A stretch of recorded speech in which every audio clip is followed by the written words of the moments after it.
I need Spurs to sign Savinho more than I need air to breathe.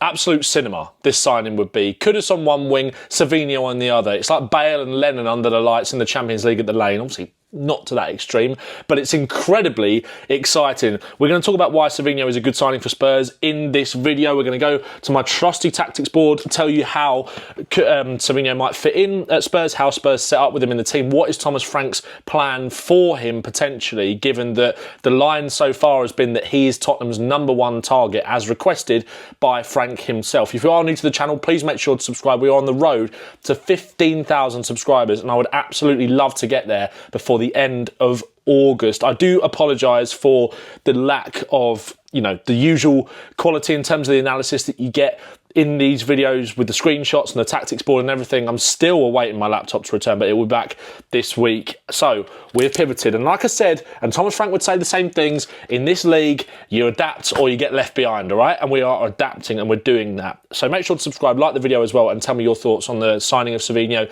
in the comments below. Off the bat, I was giddy when those links came out last night. A little bomber at, 11:30 before bed last night. But naturally, once the initial dopamine of signing a player who is that exciting, one of the best 1v1 dribblers in the league, we've got stats to talk about in this video, of course, as well. I'll put them up on the screen in terms of his dribbling numbers, his take-on numbers, his chance creation numbers. I think it was only Kevin De Bruyne and Bukayo Saka who created more chances in the amount of minutes that Savinho played for Man City last season. So his chance creation numbers are brilliant. His dribbling numbers are brilliant. Take-on ability is brilliant. But naturally, once that instant dopamine wears off, you're thinking, okay, where can he fit? Spurs need a number 10. We've lost Maddison. Kulusevski is out for the foreseeable. Is he the right kind of fit? And how is Thomas Frank going to plan to use him? I think it makes a lot of sense, personally. And I think what we will see maybe in the beginning is Kudus shift into this central role here in the number 10 position. But what you get with a front three behind the striker like this in Odegaard, Kudus and Savinho is there's room for rotation, room for players moving into each other's zones, swapping positions. There's also technical security on another level like we haven't seen for a very long time at White Hart Lane with these players. When you would, last season, for example, Son with the age that he was at and the form that he was in, and Johnson, attacks would just break down because they weren't able to retain the ball and sustain pressure.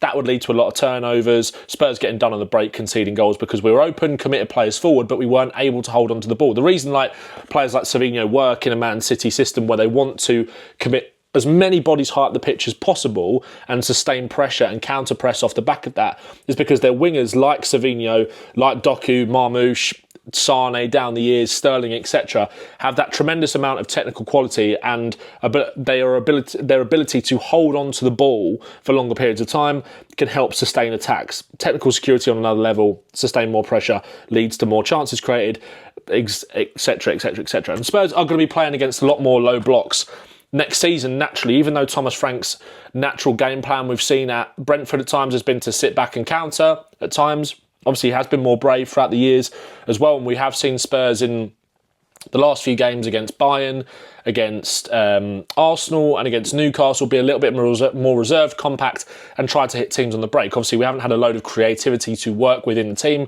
with Maddison's injury situation and obviously losing Kulusevski. So that has been the game plan. And these two, Savinho and Kudus, would be a tremendous threat on transition. The only thing I slightly worry about is that if Spurs are going to be a bit more compact in certain games, in these roles here, if we're under pressure, we've got a team kind of swarming onto us, trying to play out from the back, and you're desperate to get the ball to these two players in Kudus and Savinho to drive you up the pitch and create in that final third, then that lack of ball progression in this area of the pitch to be able to get out of pressure and get the ball to these weapons to move you towards the goal, that's one thing that slightly does worry me a little bit. Obviously, I do think on top of the signing of Savinho, I think another number 10 has to come in.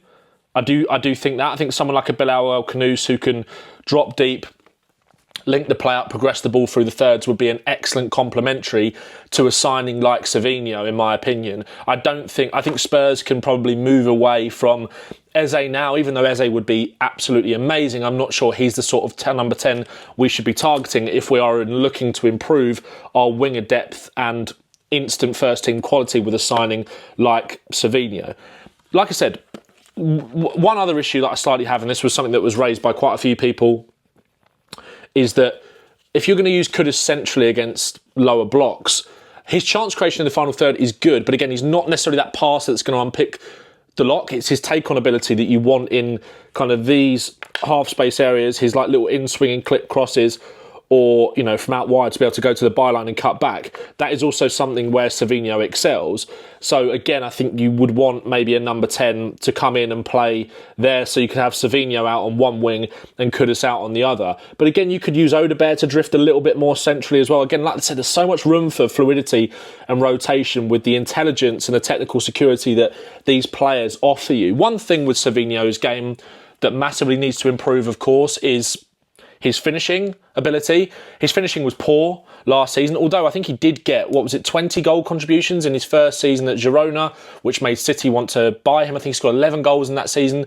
At City last season, he only scored 3 goals. And when he'd get into the final third, his shots would either be under hit, a little bit powder puff, not working the goalkeeper enough. But one thing that people have maybe forgotten about a little bit is Justin Cochrane and Thomas Frank. Thomas Frank has got an incredible track record, and this is something that we spoke about when Frank was initially brought into the club in terms of the players that were already here, like Tell, Johnson, etc. How can we make someone like Johnson even more efficient in the final third? How can we improve Tell's output? How can we improve Odegaard's output, right? And Johnson spoke in pre-season, actually, in an interview where he referenced Justin Cochrane, was going really into the specifics of the technicalities of shooting, hitting the ball with the inside of your foot, the mechanics of all of it, right?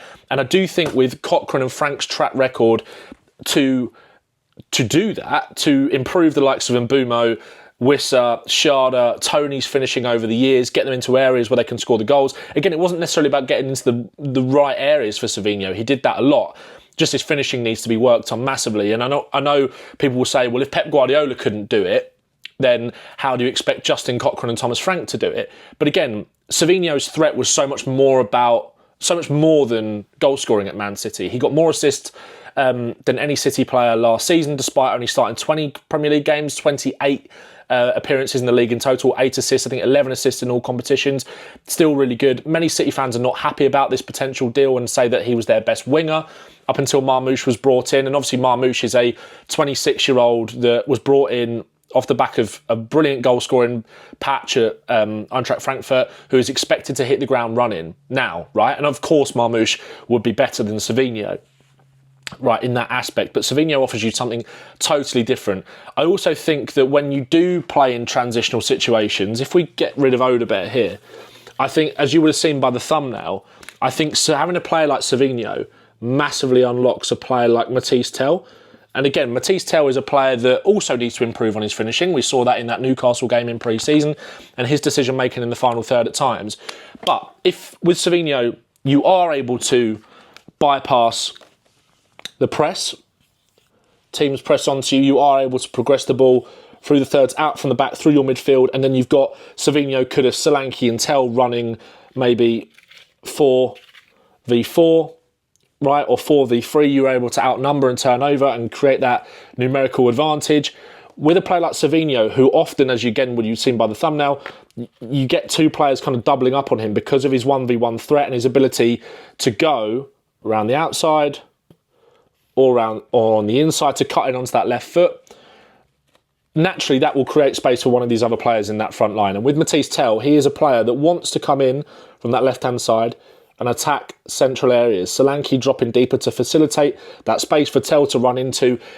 He's a final action player. You get him into these zones where he can get by the last defender, get himself 1v1, get him facing the goal and shooting. Again, the same with Brennan Johnson. Brennan Johnson on that left-hand side, attacking space, coming in off that left-hand side maybe to finish. The same on the other side as well. If you had Savinho out here on this left-hand side, if we just rub Tell out here, taking two players out the game, swinging across in, you have got Johnson to come in and attack that back post there as well.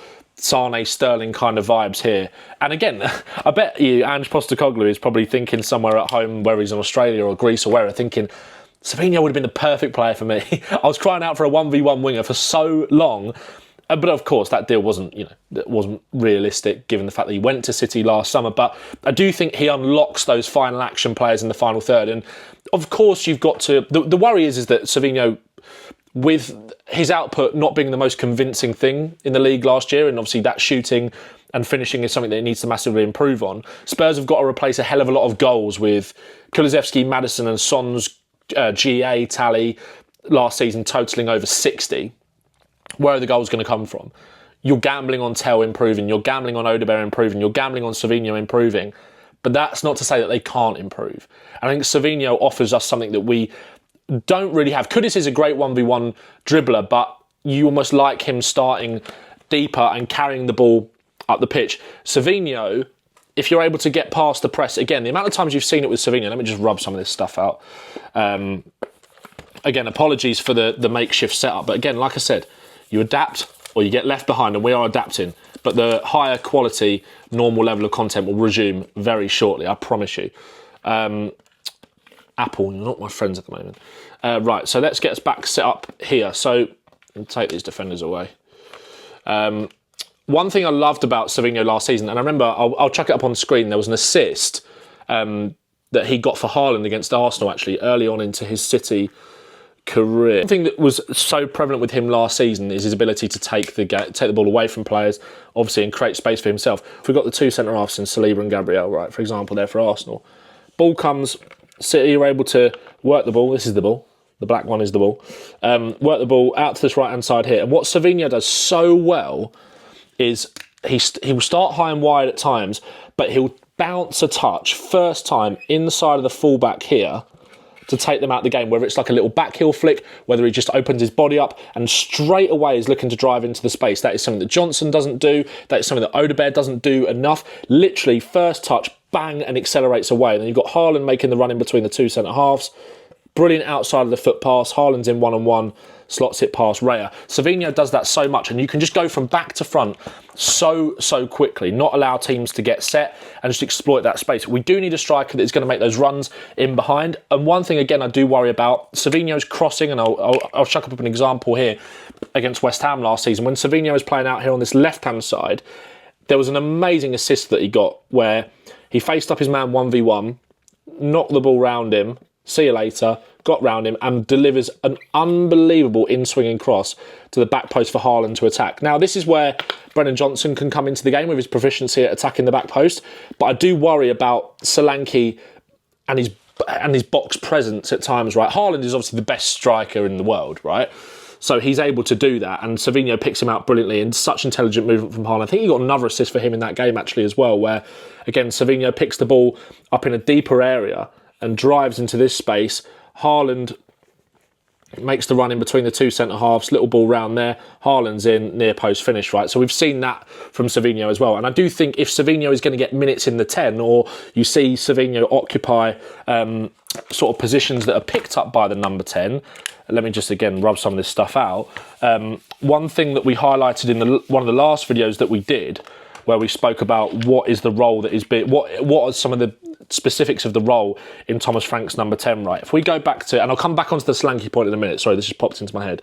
So if we talk about how Spurs set up against Reading, maybe, for example, 3 at the back, a doggy high and wide, pivot in there, sort of number 10 style winger off the left, Solanke, number 10, and then a winger, right? So quite often, the number 10 is tasked picking the ball up in these kind of deeper areas. Johnson was high and wide. This is the number 10. Savinho is very good at this, able to pick the ball up and then turn and run into the space straight away.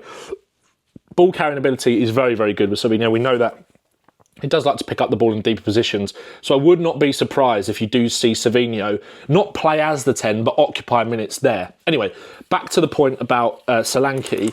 I do think Savinho could be an excellent supply line for him, but I think he needs to improve on his box presence, his efficiency in and around the box as well, first time finishes. Richarlison is a player that could massively come into the fold with Savinho, with his intelligent movement in the box, that ability to create and find a bit of space and head the ball into the back of the net. Didn't do that against Bayern Munich, unfortunately, but that is one of Richarlison's biggest strengths. Again, you're just worried about him staying fit. Potentially there is a new striker signing on the horizon for Spurs, maybe, but I do think it's something that can be worked on with Solanke. We just need to see it a little bit more. But yeah, this is a signing that massively excites me. Elite 1v1 dribbler, amazing potential, great on both sides, that versatility that Frank is looking for in his attackers. There's room to grow in terms of that finishing. Work with Cochrane, work with Frank, fine-tune that finishing technique, that ability, get him into areas where he's going to be facing up the man 1v1 against low blocks. He's a chance creation cheat code. I still think we need to sign another number 10 to complement this sort of signing. Someone like an Kudus, who, like I said, when we are trying to play out against a higher press, can drop deep to help this double pivot out, to help with this ball progression, to get Savinho, get Odegaard, Tell, get Kudus, all running into these areas. Well, actually, it wouldn't be Odegaard if Kudus was playing, but you understand the point, right? You want Kudus in here to help with the ball progression through the thirds, or any other number 10 that is good at that, dropping into those 8 positions, like Maddison. Maddison would be so good with Savinho and Kudus. It's annoying. Yeah, get Kudus and Savinho flying forward, get that number 10, progressing the ball through the lines, through the phases. Savinho, Kudus, 1v1, brilliant ball carriers, excellent dribblers, brilliant change of direction, good creativity in the final third. And Spurs are onto a winner and making a very intelligent signing, but I still think there needs to be more on top of it. I hope you enjoyed the video. I'm really excited about this. Please don't fall through. Please don't let there be a secret release clause or something. Hopefully we are talking about Savinho in a white shirt. Hopefully we are seeing him in a white shirt on Wednesday, if not Saturday. Turning up to White Hart Lane on Saturday against Burnley, against a team who are going to sit in with the prospect of Savinho on one wing. My God, we're eating good. Make sure to like the video and subscribe to the channel. All the best, bash.